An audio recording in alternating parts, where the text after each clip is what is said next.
It is possible that I will be interrupted a couple of times in the next 45 minutes or so by parents or grandparents arriving to pick up the kids who have been celebrating Pippin's pre-birthday. Okay.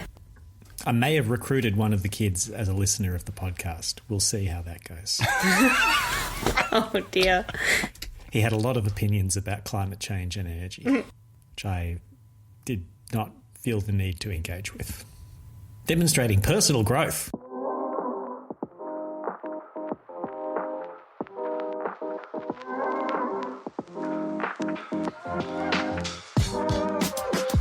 This is Let Me Sum Up, your regular deep dive into recent reports on climate and energy. I'm Luke Menzel, recording today on the land of the Wurundjeri people of the Kulin Nation. As always, I'm joined by my two co-hosts, Global Vice President for Marketing and Extortion, Frankie Muscovich. Hello, Frankie. Good evening. It's lovely to be potting with you both this evening. Joining you from Gadigal land.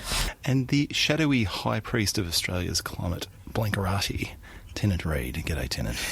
Well, I contest the label shadowy as the blindingly white fluff of the blanket that is surrounding me is reflecting my ring light in absolute splendour.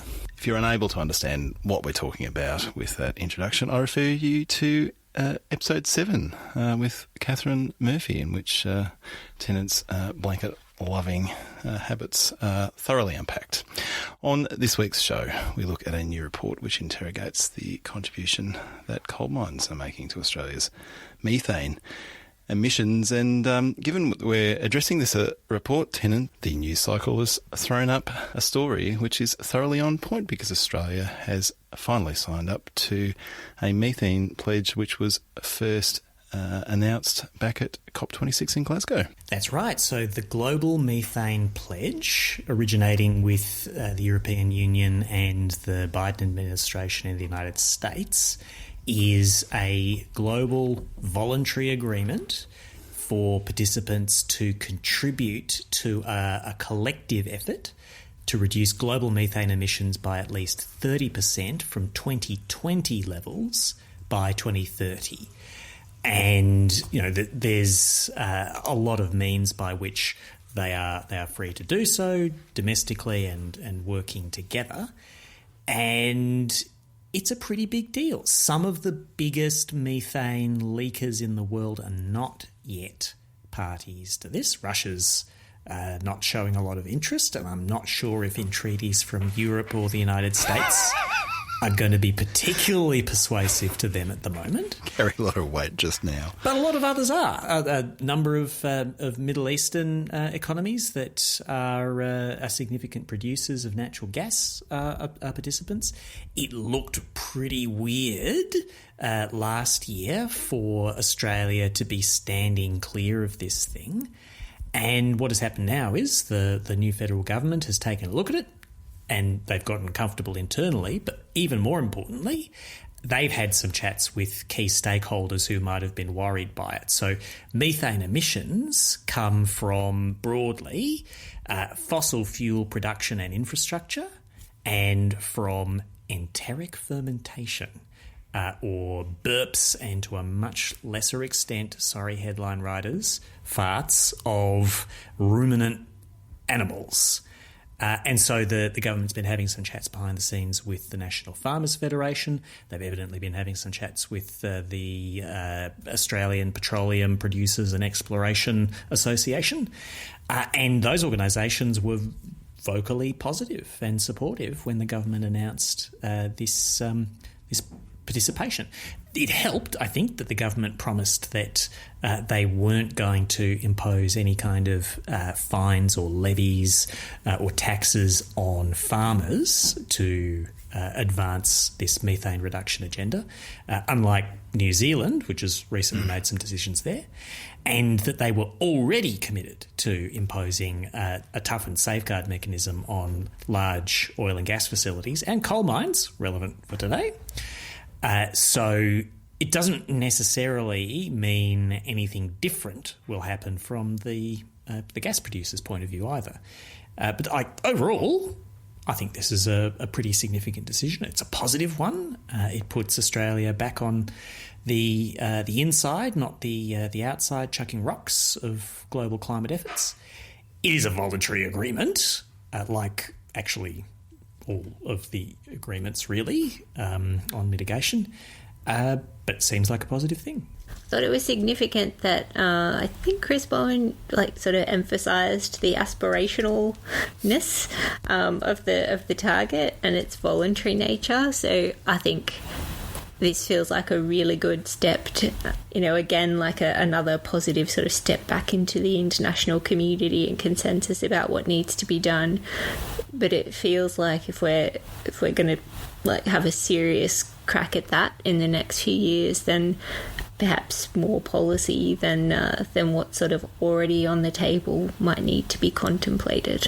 I think it's worth bearing in mind that the reason why there's a focus on this is because of the high global warming potential of methane in particular. And so there's a view from policymakers that there's a specific reason to call this particular greenhouse gas out and to focus on it. And I think it's one of those things where, going into Glasgow, folk were casting about for areas that could be elevated to accelerate action. And the view from certainly the Biden administration and EU backed in strongly was, this is an area where we could make a lot of progress if we worked together.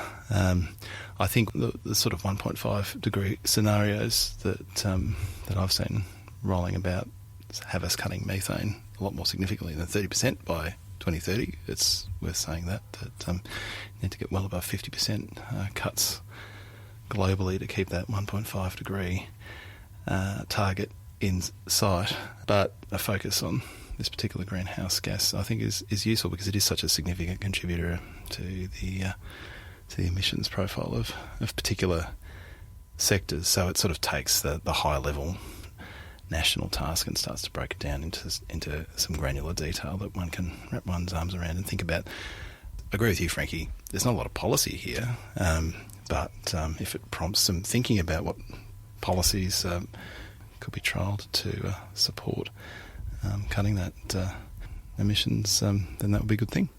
I'd kind of love to see as the next step here, just perhaps a bit of how much of that 30% do we think we might get through action under the safeguard mechanism, and then what else do we need to focus on beyond that, because we've got 8 years, we don't have that much time, and agriculture is a significant sector here, and there are really exciting technology breakthroughs coming through with seaweed supplements for feed for cows and things like that are super, super promising.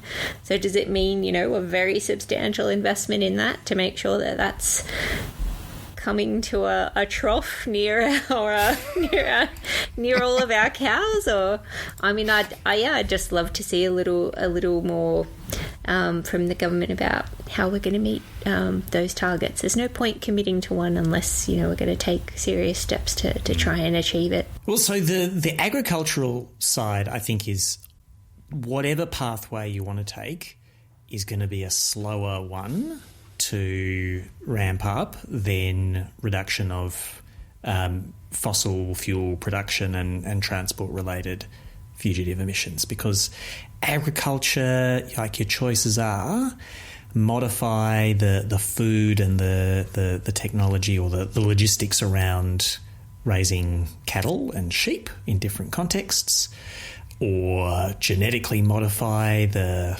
animals themselves, or administer vaccines, or eat less of them and do more things like alternative proteins. And whichever one of those you like, they're going to take a while to do. Social change takes a while. Working out how we would get feed supplements to grazed animals, the whole point of which is that you don't need to track them down and give them food every day. You just let them roam around.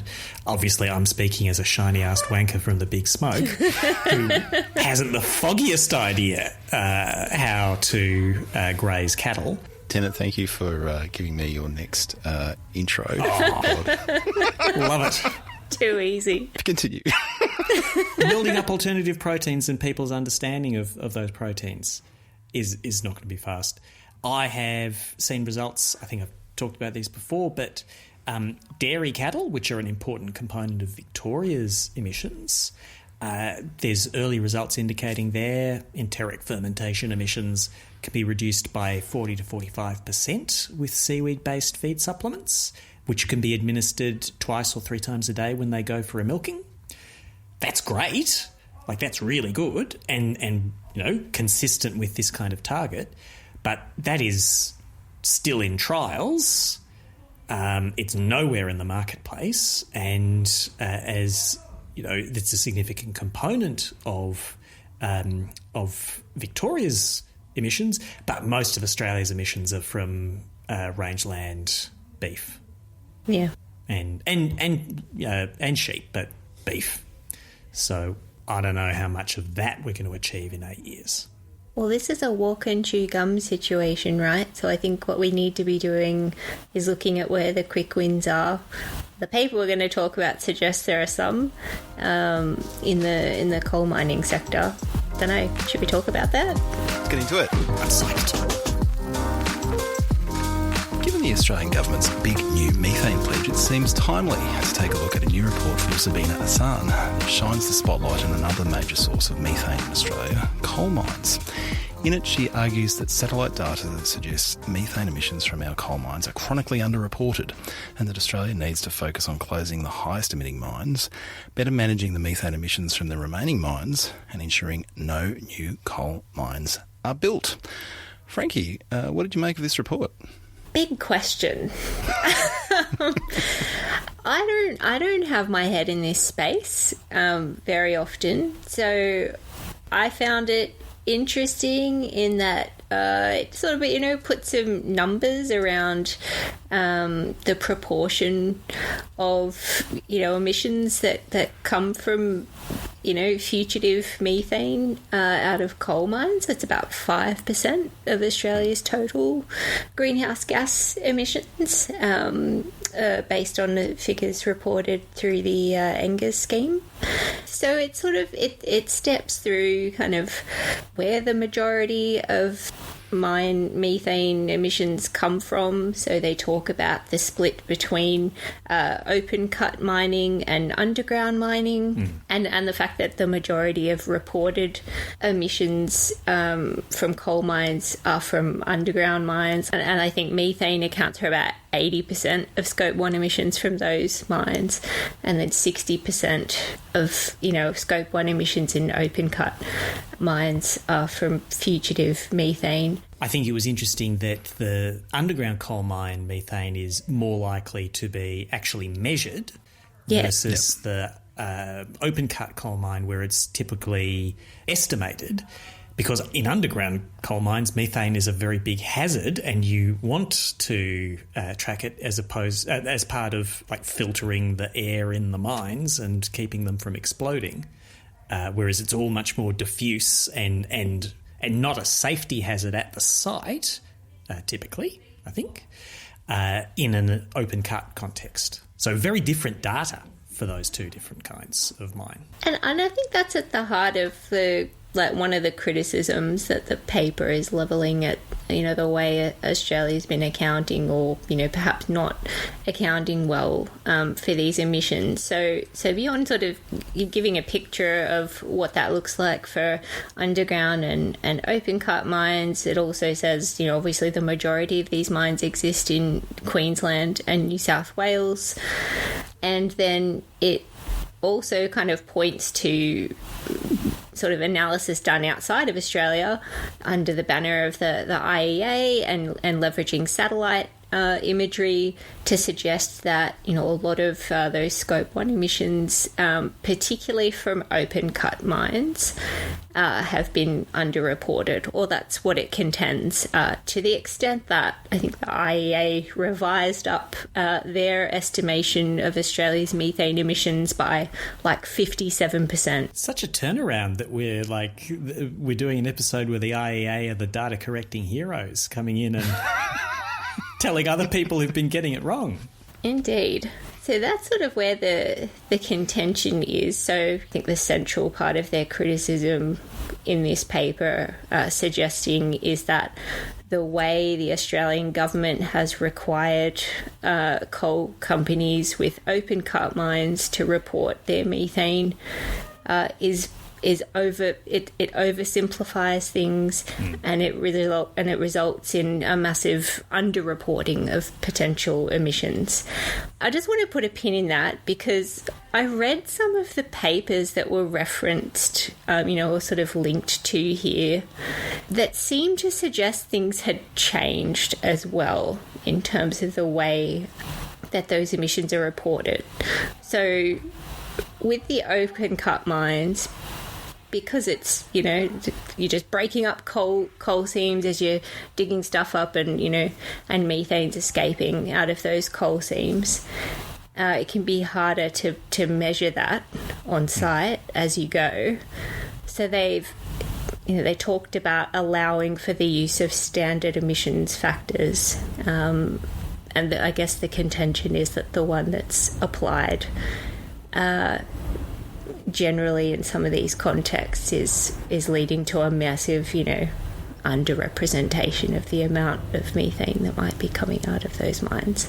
Well, just on that, what they're doing in those open cut mines is that per tonne of coal, they're applying an emissions factor and saying, well, that's the emissions. And the criticism of this paper is, well, there's this wide disparity in the, if I can say, the methane intensity of these various mine sites. In New South Wales, for example, 2 mines accounted for 24% of coal mine emissions, but only 3% of coal output. And in Queensland, it's a similar story. 2 mines accounted for 29% of reported coal mine emissions, but only 6% of coal output, suggesting that in some cases there's some mines that are so methane intensive that applying a general emissions factor to those mines would be entirely inappropriate. And I'm going to hope that we're not going to run out of pin supplies, because I think we should come back to this point when we're talking about policy solutions. Yeah. Because there's a big link to the safeguard mechanism here. But you're right. The fact that there's such variation among reported emissions, and that there are some significant reasons to believe, because of a range of emerging satellite measurement techniques and additional on-the-ground and aerial survey techniques, that suggest we probably are underestimating a lot of the reported emissions. And especially estimated emissions, like that is significant, and it does mean that we probably need a fairly substantial effort to upgrade how we do estimation and reporting and measurement, and we need to elevate this issue of managing methane from coal mines, as well as the other sources of fugitives not dealt with here. So here's where I got, and maybe it's just me that got a little confused, but they talked about the application of these, fairly generic emissions factors. I clicked on a couple of links to papers that are referenced, and they talk about Tier 1, 2 and 3 methods for calculating emissions, and the sort of Tier 1 and 2 are those kind of state and regional level emissions factors, so very generic. And then they talked about a Tier 3 method, which has been adopted by the Angus scheme, which requires in situ gas content measurement. So you're basically generating an emissions factor per the site. What I read was that's what's used now. Where I think the claim around the limitations on these things come in is if you're operating in areas where there are really low gas volumes. So something below, I think it was like 0.5 cubic meters a ton. Those open pit mines can then use what's called a low gas zone default emissions factor, and I think that's where this comes in. But on a kind of high level reading of this paper, I think you could actually read it and assume that that entire mine sites are able to just apply these generic, like reasonably generic factors on a regional basis or whatever over all of the methane, like the fugitive methane from open cut coals. And that's not what I read when I clicked into the links. Like, I think they're in specific circumstances. Perhaps the overriding point here is that there is a huge amount of variation from coal seam to coal seam about the gassiness of them, and it is sort of like very particular to specific mines. And then even it seems within mine sites you'll have some seams that are gassier than others. And so what I took away from this is we should be trying to work towards a situation where we're having measurement that's as accurate as possible by having, frequent measurements done, certainly at a site level, but perhaps even more granular than that. Well, the promise of satellite measurement is that we will be able to get that kind of large-scale coverage. I think that there is a tendency among people who are trying to make a change in this space to present satellite data as like an unimpeachable corrective to the scandalous underreporting of captured, complicit systems in place within Australia. And like the International Energy Agency says in the document that is linked to for the claim that Australia's underreporting by more than half on coal mine methane emissions, the IEA say that some of the limitations of satellite reconnaissance of methane plumes is that it's a lot easier to observe equatorial regions, or it's much harder to observe extreme northern latitudes. It's hard to observe places that are frequently cloudy. It's easiest to observe places like the Middle East and I would guess Northern Australia. And there are disagreements between different measurement approaches. So like my take on that is, this is an exciting frontier. There's a lot of scope to improve what we're doing, but I think we're going to need a while for it to shake out. And in that period of improvement, we're probably not going to be able to just like grab one figure because we like it and say, and this proves that you, sir, are a rogue. Okay, so if they hadn't used that very thing as the premise and starting point of the paper, I wouldn't have an issue with what they've included in their recommendations around this, because actually what they say further on is more sensible, which is that you want to be taking a top-down and bottom-up approach, where you've got the fancy satellite data, but you're also kind of validating that with bottom-up measurements, at the site. And presumably, over time, you can calibrate those things.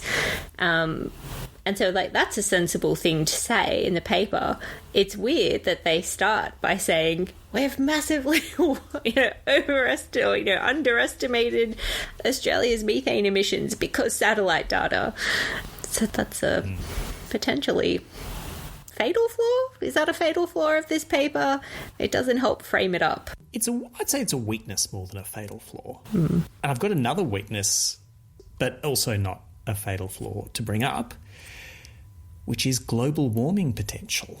For anybody listening who is not a global warming potential nerd, global warming potential is a concept used to make it easier to compare the impacts that different greenhouse gases have on accelerating climate change using a single handy number, so that you could say, if you are talking about a policy that cuts a bit of carbon dioxide and a bit of methane and a bit of sulfur hexafluoride, like what has that achieved in total, and how does that compare to a different policy that cuts a different mix of those gases? It's a really, really useful concept for policymakers, but like as is often the case, I think, when policymakers demand something from scientists or technical specialists, there's like a whole set of sagas beneath the number, and the policymakers just forget all about those sagas when they get the number, because the number is very useful.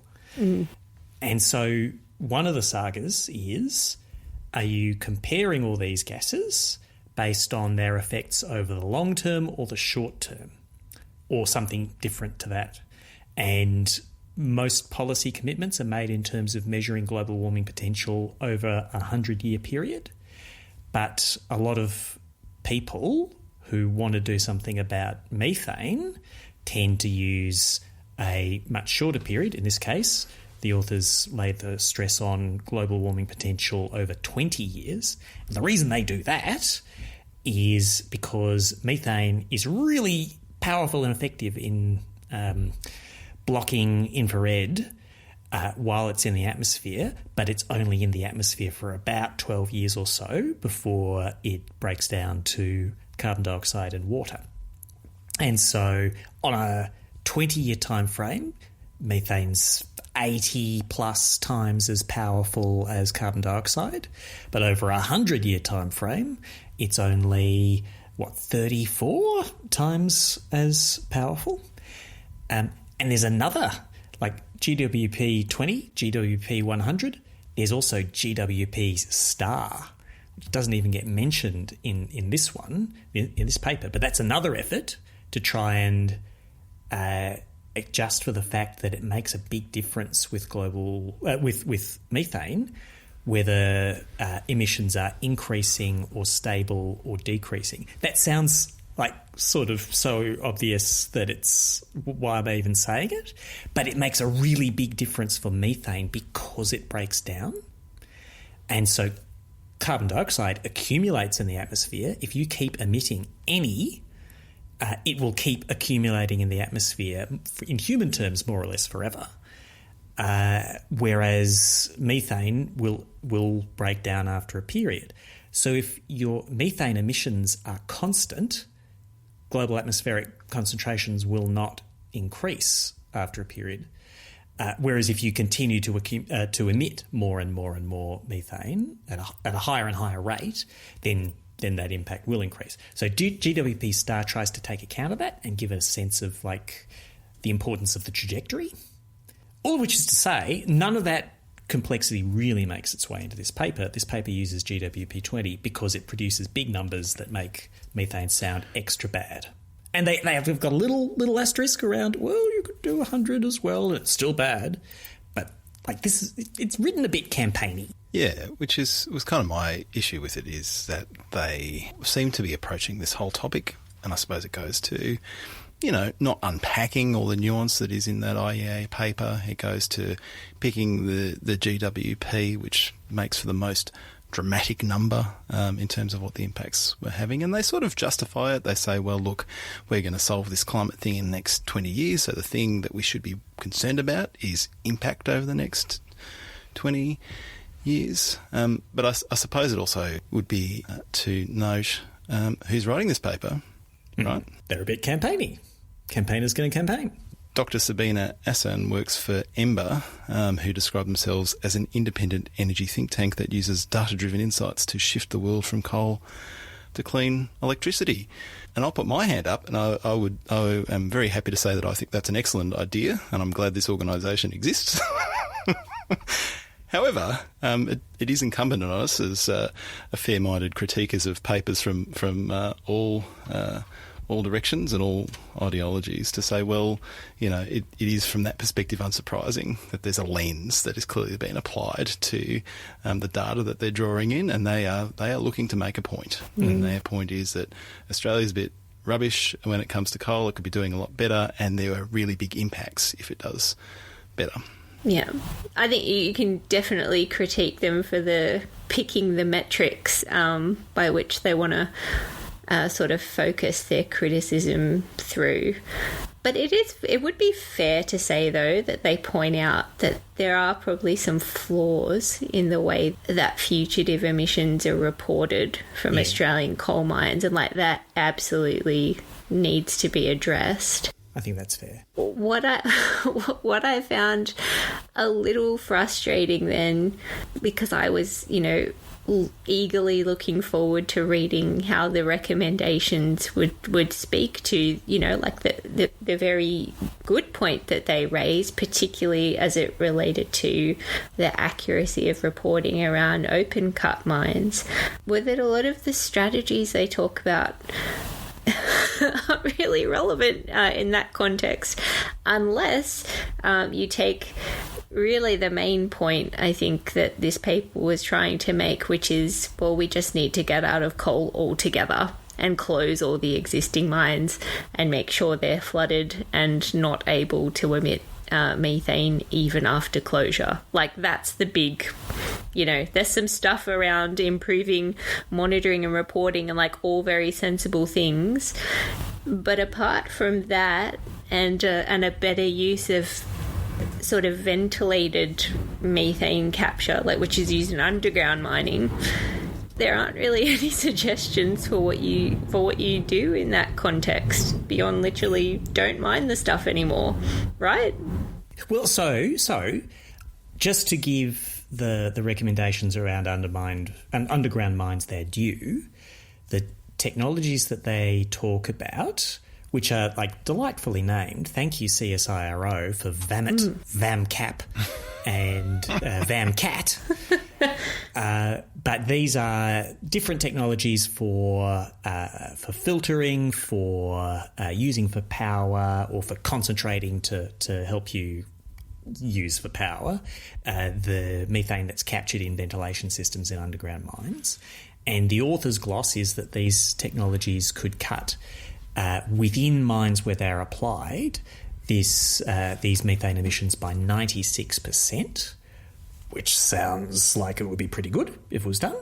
And that if that was applied at all underground mines in Australia, that would reduce total, and I think this was as reported, so maybe still underestimates given all that suspicion about the open cut mines, but reduced total reported coal mine methane by 45%, which would be worth doing. But you're totally right, Frankie, that they don't have a suggestion for open cut except don't mine it.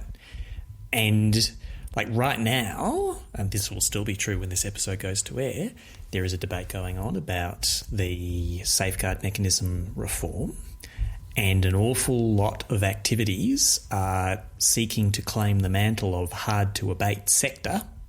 Yeah. And the coal mining sector is seeking the label of hard-to-abate. And to some extent, the authors agree, at least in terms of doing the activity while abating. And so the recommendation about don't mine or use coal, there is already a huge debate about this. But the question is that actually a constructive debate to have? And I've got a spicy take on this, except it might turn out to be totally middle of the road. Let's see how centrist you really are. This is where you ordered the spicy in the Indian restaurant, Tennant, and they took one look at you and just gave you the mild. How very dare. My pallid visage is glowing with indignation. This vindaloo tastes like butter chicken to my seasoned taste buds. Well, I think I've got the butter chicken take on this, perhaps, and I look forward to your spicy vindaloo, Tennant. But to give the author their due, they did sort of broadly say, yes, we need to get out of coal, but they did have some nuance in the kind of the pathway out, right? So, number one, don't open any more coal mines. And as an advocacy document, because I think we need to read this as an advocacy document, they're making the point, well, there's all these bloody coal mines that are on the pipeline in Australia, and it's going to just make this problem much, much worse. And where we should start is to stop doing that. And then they had some ideas for how one would mitigate the impact of the methane being generated by coal mines, and we talked about the work from the CSIRO and others. The idea that you can capture the methane and combust it, or put it through a flameless oxidizer and break it down into CO2 and water, so it's got much less impact on the atmosphere. So they are saying, look, they recognise, I think, that there's going to be some coal mining happening in the short to medium term, and then there's ways that we can lower the impact of that methane.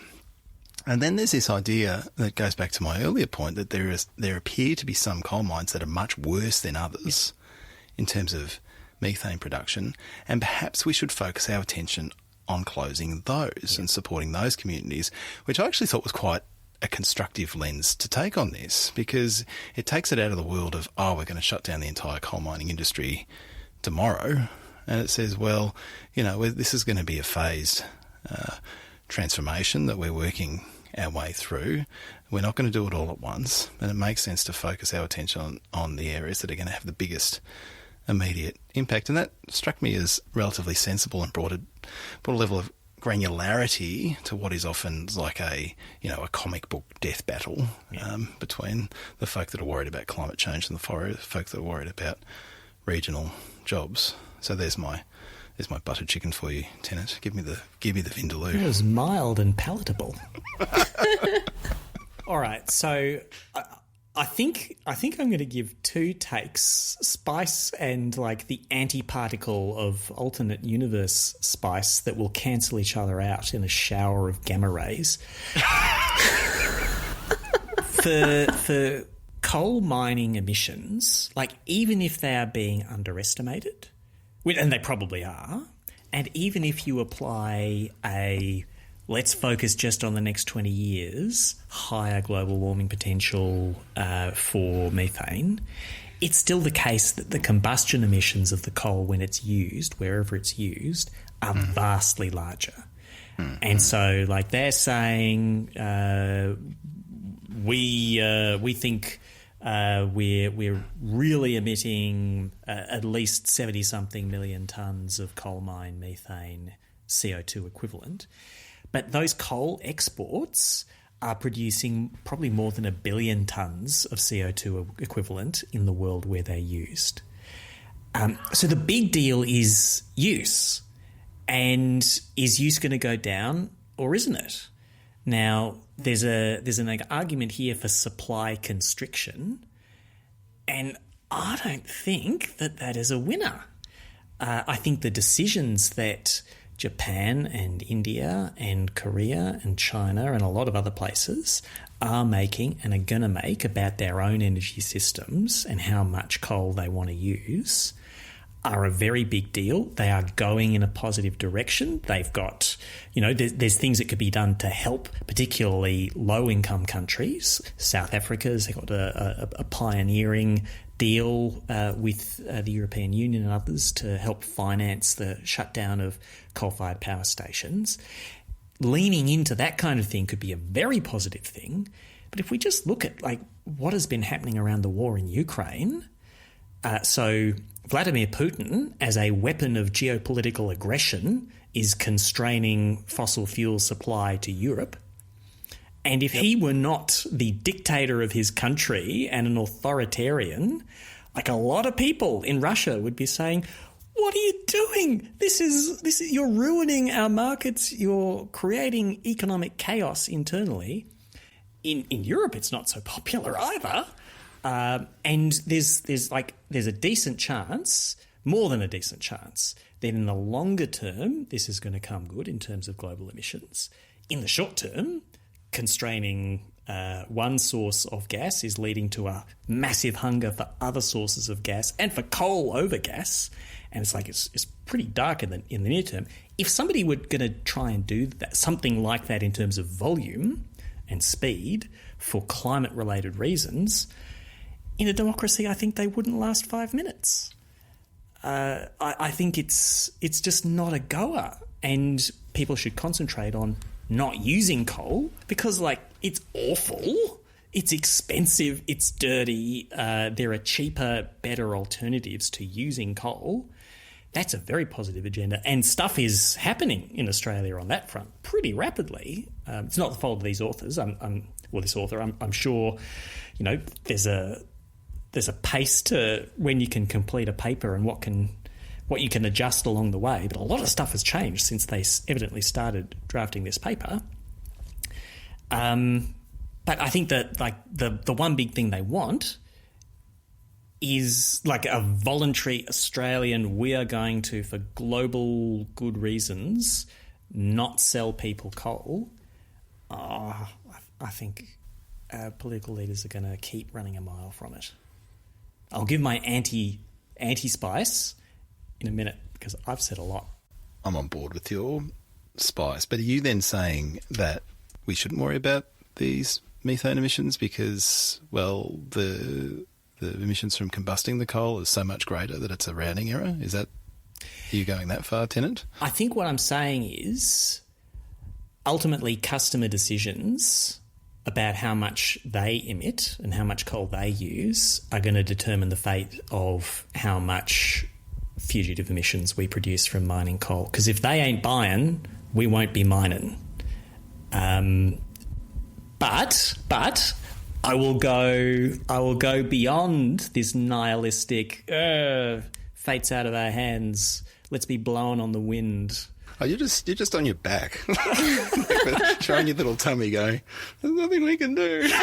Well, we can do things inside our country, but yeah. Okay. So here's the anti-spice, and it brings us back to the policy discussion.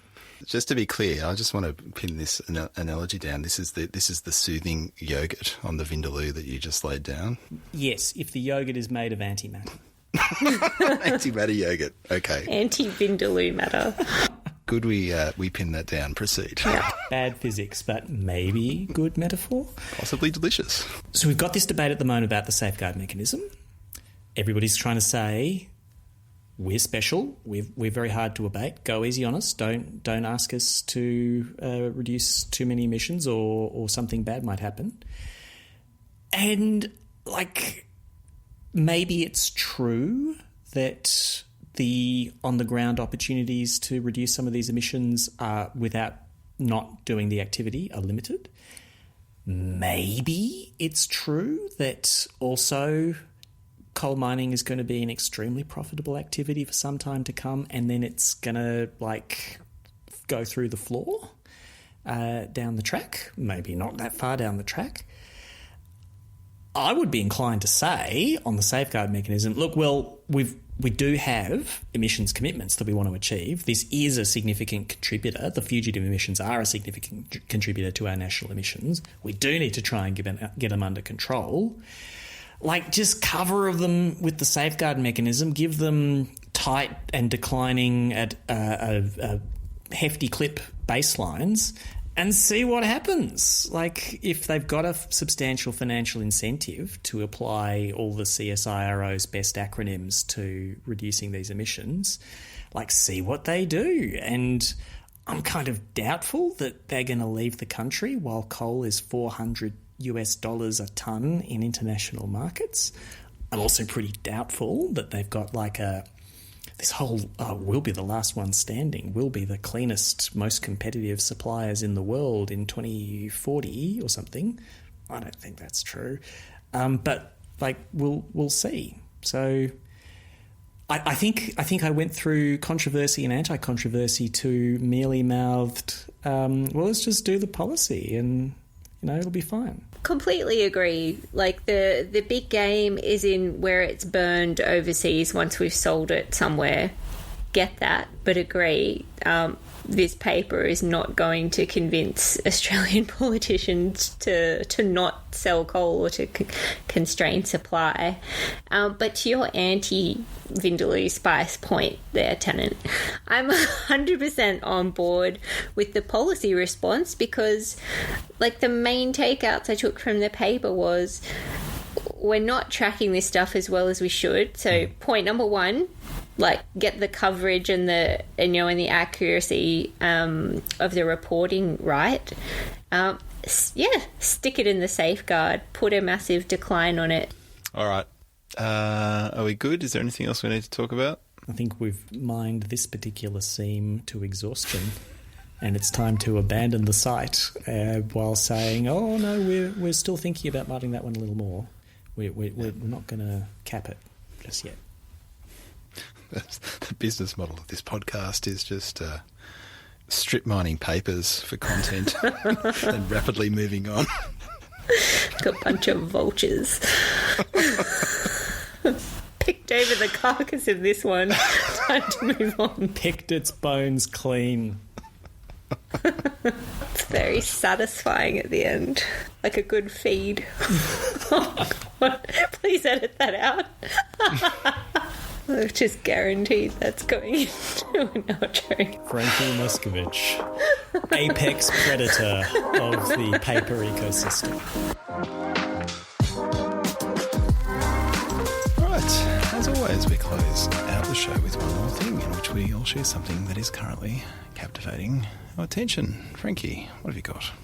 Well, I've been wallowing in the trough. Not with the seaweed supplement for the cattle, but just in the depths of climate despair a little bit this week, because I clocked the release of UNEP's emissions gap report. So they've been doing this annually for about the last 13, 14 years, where they provide an overview of the difference between where emissions are projected to be, or predicted to be, by 2030, and where they should be to avoid the worst impacts of climate change. And what they have to say in this year's report is that updated pledges since COP26 held last year in Glasgow have made a negligible difference to where predicted 2030 emissions are going to be. And they also say that the policies that are currently in place through those national pledges have us on track to a 2.8 degree temperature rise by the end of the century. So that's really not great. The report also says that if we have implementation of all the current pledges, that'd reduce it to 2.4 to 2.6, but we're still, well beyond a 2 degree scenario, and certainly no chance of a 1.5, which is sort of the way that this report was sort of promoted in the media. And the call to action really is that nothing less than a system-wide transformation, very urgently done, can put us back on track. So this was saying, with respect to the projections of policies that are already in place, we would need a 45% emissions reduction on those by 2030 to put us back on track to 1.5 degrees, and 30% on those projections for 2 degrees. It's not great, but I think, as with most of these things, they are sort of intended as calls to action, and really a chance to spur ambition in advance of the COPs that are coming up. Which we'll really need to see how more ambition goes at COP27, because in the year since COP26, which concluded with a call for all nations to further upgrade their pledges over the coming year, not a lot of economies have answered that call. Australia did, but that was really catch up to the lifting of ambition that nearly everybody else did prior to COP26. I would say some major economies have done some pretty impressive stuff in terms of adding substance to their commitments. The US Inflation Reduction Act is a genuinely very big deal in a way that, as we've previously covered in discussing learning rates, probably isn't adequately reflected in the kinds of integrated assessment models that are used to extrapolate the impact of national emissions pledges. And the European Union is doing a lot to undergird their targets and to accelerate them. But at the same time, clearly a lot more is going to be needed, both in terms of ambition and substance. Or 1.5, even with overshoot, maybe a concept we should spend some more time on in a future episode, will not be achievable this millennium. Yeah. I think the relative lack of ratcheting up of ambition in the last year or so is to some degree a symptom of the fact that there was such a focus on everybody ratcheting up their ambitions in the lead up to COP26. Yeah. And so it sort of captured and in some cases brought forward announcements so that countries were in a position to go into that important meeting in Glasgow saying, yep, we're stepping up. And there's almost a little bit of a dearth of additional commitments as a result. The other thing I wanted to say about the Emissions Gap Report 2022 was the very striking front cover, which attempted to represent graphically the position we are in as a civilization. The vast bulk of the cover is a very dirty sort of cloud of emissions. A window is closing in the centre of the page. There's a sliver of a happy green field and a blue lake and some flowers and a wind turbine that one can just see through that window. Alas, the pathway to the window is a ladder with most of the rungs missing or broken.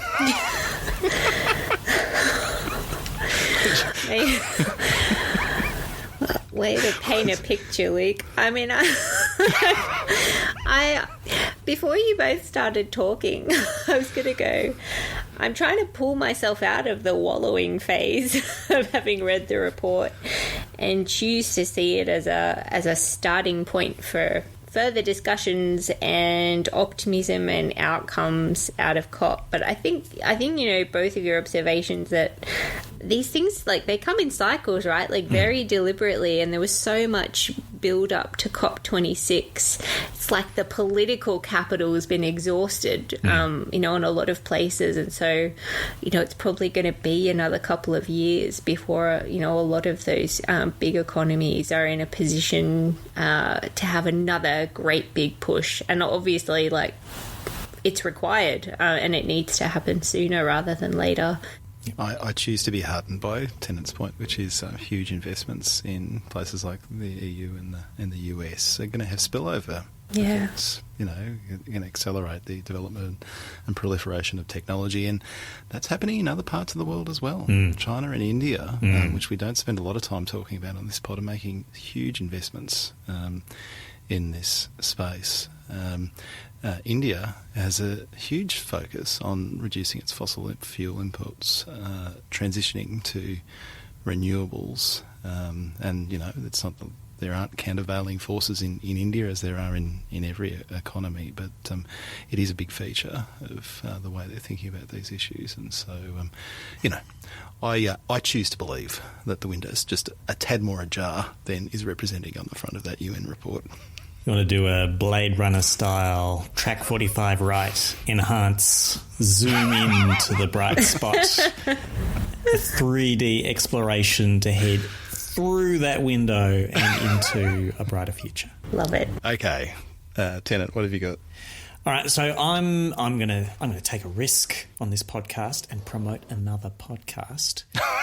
I listen to as Global Vice President for Marketing and Extortion. You really should have cleared this with Frankie first. I have serious reservations, but I'm going to allow it in case there's some evil genius in it. Well, we'll see.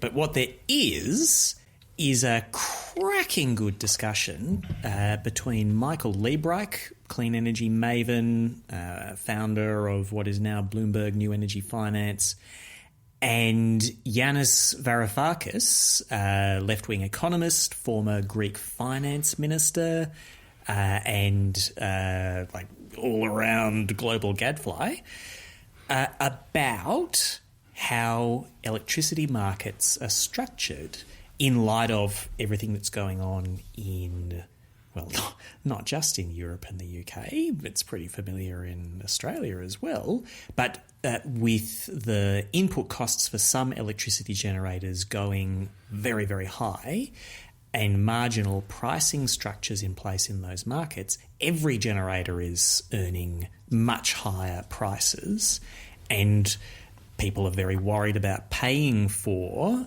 those economic rents. So what is to be done about this? And you've got a free marketeer calling for changes to, like, stringent regulatory changes to the market that preserve a market but really have governments calling a lot of shots to make it a different kind of market, versus an economist calling for the market to be blown up and having central planning take over with an effort to preserve some space for innovation and entrepreneurship within an explicitly state-determined whole. And I would just say two things about this. One is it's a great discussion. Like they are both not shy figures, and they have a bit of biffo, but in a good spirit. It's well worth listening to. The second thing, though, is that this is a discussion that we are not having in Australia. This is a real Sherlock Holmes curious incident of the dog in the nighttime, where the incident was that the dog didn't do anything in the nighttime, and why not? We are going to see exactly the same surge in the electricity prices that everybody is going to be charged off the back of like a handful of traded cost of black coal exposed power stations and some gas power stations having their costs go to the moon. But all the other coal-fired power stations, and much as people like them, the wind generators, the solar generators, like their costs are not changing.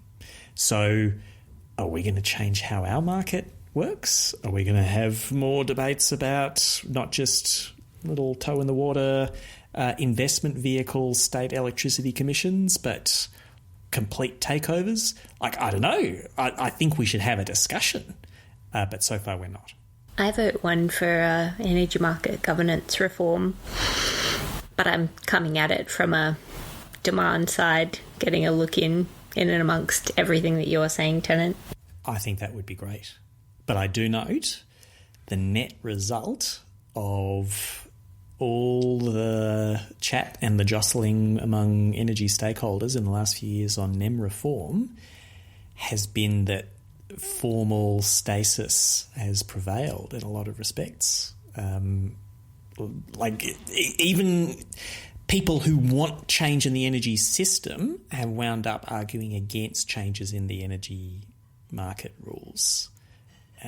We've all wound up being a bit small c conservative on that. What I would say about that in an Australian context is that much of that debate took place in the context of state governments and a federal government that had fundamentally different views about the problem to be solved. The other thing I'd say is that while we've had no shortage of so-called crises over the last 10 years, they pale in comparison to the one that we're facing now. Yeah. And so the combination of those two factors might mean that you might actually see more of a conversation about significant reform in this country than perhaps we've seen over the last few years. Yeah. And Michael Liebreich, if you happen to listen to this podcast, we're fans. We hope you're a fan of ours too. Please consider giving us a plug. Too bold? Nah. Well, the last time you did that, Frankie, it was, I believe, Mufaru, and she turned up 2 episodes later. Totally. You just manifest luminaries. Listeners, stay tuned. Oh, no. I think we might have set expectations a little high just then. Do not read anything into this, dear listeners, just yet. Hey, my one more thing is also a bit navel-gazy, which is that I form the view that we refer to our gentle listeners, we refer to our dear listeners. I think we need a name for the cohort of audience members that listen so faithfully to the pod every fortnight. I came to this conclusion because someone, and I've been trying to scroll through my Twitter to find out who it was, and I haven't actually pinned it down yet. I'll try to remedy that at some point. But someone actually used the phrase summer opera. Yes, I knew you were going to say that. Oh, so good. So I want to submit to you, and there's been no preparation for this conversation to Frankie and Tennant. My proposal is that we refer to our dear listeners as summer operas. I was interested in your thoughts on that. How could I say no? It's delightful. It's longer than saying, let me sum up, which it's very much in keeping with our decompressed style of paper storytelling. In our 1 hour, 45-minute podcasts. We're the lost of paper podcasts. So let's lean in. Go for it. All right. Summer operas. There you go. You have a collective noun, and we promise to refer to you as such henceforth. Well, that brings our One More Thing segment to a close. But we have one more segment to go, Frankie. Sugar and spice. And we had the sugar from Reed last week. So this week we're looking forward to the spice from Muscovich. Coming in hot off the back of the Vindaloo spiced conversation we had before. Oh, summer operas. Do you struggle to get to sleep at night? Is it because you're lying awake thinking, could I be doing something more to contribute to the climate effort in this country? I'll have you know, I sleep very well at night. And it's not because I've got a 1-year-old that utterly exhausts me during the days. Oh no, it's not that. It's that I can lay my head on the pillow each night and think, I have listened, liked, rated, reviewed, subscribed. I've done all the things as it relates to Let Me Sum Up. Hell, I even participate in co-hosting it on a fortnightly basis. So I'm not even asking you, summer uppers, to lean in to the extent that we are here. But I could guarantee you a good sleep at night, less bad dreams, less thoughts of am I doing enough, to stop the climate apocalypse from descending on us. All you have to do, dear summer uppers, I'm really loving that. It really rolls off the tongue. All you have to do is like, subscribe, rate and review this podcast. Do it now, and you can look forward to a warm, comfortable night's sleep. That's my spice. Okay. I like it. Spicy enough? I think it was a little on the positive side. I feel like you're encroaching into my territory because too positive. You raised the dark thoughts of sleepless nights, but you brought them home to the wonderful sunlit uplands that await them if they do the right thing by themselves and their family. I feel like you've identified an issue, but you've also identified a positive pathway forward. Okay, next time I get spice, I'm going to wallow in the depths of whatever negativity. All right, that's fine. I mean, my natural inclination is to do this, but I felt like with the one more thing I'd brought to you all, I was already doing half the job there, wasn't I? So that's okay. I can plumb these depths. That's our show for today. We're all on Twitter. Frankie is at Frankie Muscovich. Tennant is at Tennant Reed. My handle is at Luke Menzel, and our email address is mailbag@letmesumup.net. Tennant, what should people send to that email address? They should send us papers that they think we might, and summer uppers might, find of interest. We have a great big pile of them, and we always want more. And we have a significant back catalogue of episodes these days. Muscovich, where should our listeners go to find them? You could direct your browsers towards letmesumup.net, and there's a veritable feast. Excellent. All right. Well, for Frankie Muscovich and Tennant Reid, I'm Rick Menzel. Thanks for listening, and we'll talk to you again soon. There you go. Ta-da. In the can. Nice. We're sorted till COP. That's good. Till partway through COP. Hurrah!